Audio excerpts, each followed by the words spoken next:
ফ্রেশারদের জন্য চাকরি-বাকরি খোঁজার একটা হ্যাক আজকে শেয়ার করে ফেলি। তার আগে একটু বলে রাখি যে গতকাল আমি একটা ভিডিও পাবলিশ করছিলাম যেখানে আমি বলছি যে আ চাকরি-বাকরি খোঁজার ক্ষেত্রে ফ্রেশাররা ১ম যে ভুল কাজটা করে সেই ভুল কাজটা কিভাবে এভয়েড করা যায় সেই ভিডিওটা তুমি দেখে ফেলতে পারো।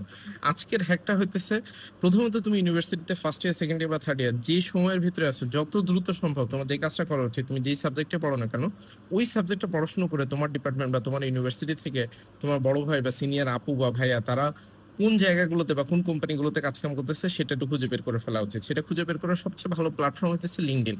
অনেক সময় প্রত্যেকটা ইউনিভার্সিটি ডিপার্টমেন্ট ওয়াইজ কিছু Facebook গ্রুপও থাকে। সেখানেও তুমি খুঁজে বের করে ফেলতে পারো। তবে সবচেয়ে ভালো হয় যে LinkedIn প্ল্যাটফর্মটাকে যদি তুমি ইউটিলাইজ করতে পারো।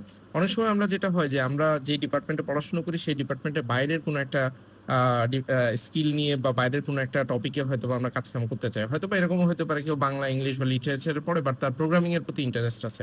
ইন দ্যাট কেস তুমি যে ইউনিভার্সিটিতে পড়তেছো সেই ইউনিভার্সিটিতে সিএসসি এর মতো সাবজেক্ট যদি থাকে বা টেকনোলজি ফিল্ডে কাজ করতেছে এই টাইপের লোকজন কিভাবে খুঁজে বের করতে হয় এটা একটা সহজ উপায় হইতেছে LinkedIn এর যে সার্চ অপশনটা আছে সেখানে ইউনিভার্সিটির নাম দিয়ে ফিল্টার করা যায়। ইভেন ওখানে ইন্ডাস্ট্রি দিয়ে যে এই পারসন গুলো কোন ইন্ডাস্ট্রিতে কাজ করে সেটাও খুঁজে বের করা যায়। এটা তুমি যেটা করতে পারো, তুমি ChatGPT বা Gemini যেটার কাছে যাও ওখানে যেয়ে তুমি যদি বলো যে how to find someone in LinkedIn using their educational institute and their industry they work on. এইভাবে যদি তুমি একটু সার্চ দাও দেখবা যে ও খুব সুন্দরভাবে স্টেপ বাই স্টেপ তোমাকে বলে দিবে। এই ওয়েতে তুমি মিনিমাম ৫০ টা বড় ভাইয়ের বা আপুর প্রোফাইল তুমি দেখো। দেখে তুমি বোঝার চেষ্টা করো যে তাদের ক্যারিয়ার জার্নিটা কেমন ছিল। তারা ইন্টার্নশিপ কি ওই কোম্পানিটাতেই করছে? ইন্টার্নশিপ করলে ওই কোম্পানিটার কোন পার্টটাতে করছে? ইভেন একটা সফটওয়্যার কোম্পানিতে তো শুধুমাত্র সফটওয়্যার ডেভেলপার থাকে না।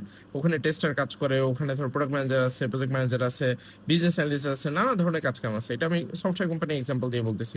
অন্য কোম্পানির জন্য ডিফারেন্ট জিনিসপত্র আছে। কে কোন লাইন দিয়ে তাদের যেই পজিশনে এখন আছে তারা ওই জায়গাটাতে গেছে। সবচেয়ে ভালো হয় তুমি যদি খুঁজে বের করার চেষ্টা করো যারা তাদের চাকরি-বাকরি ১ম বছরের ভিতরে আছে। যারা ১ম বছরের ভিতরে আছে এখন ফার্স্ট কাজ হইতেছে তাদেরকে নক দিয়ে তাদের সাথে কথাবার্তা বলে তাদের চাকরি-বাকরির এক্সপেরিয়েন্স গুলো সম্পর্কে জানা।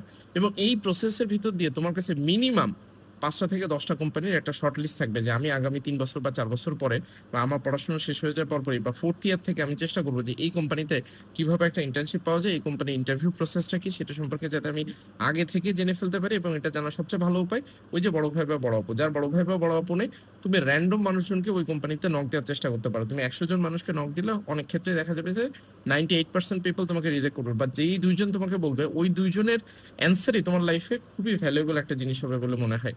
আমি একটা ভিডিও রেকর্ডিং এর চ্যালেঞ্জ করতেছি ভিডিও রেকর্ডিং এর without any edit and anything. So আজকে ৭ম দিন। ৭ম দিন নাকি ৮ম দিন আমি ভুলে গেছি।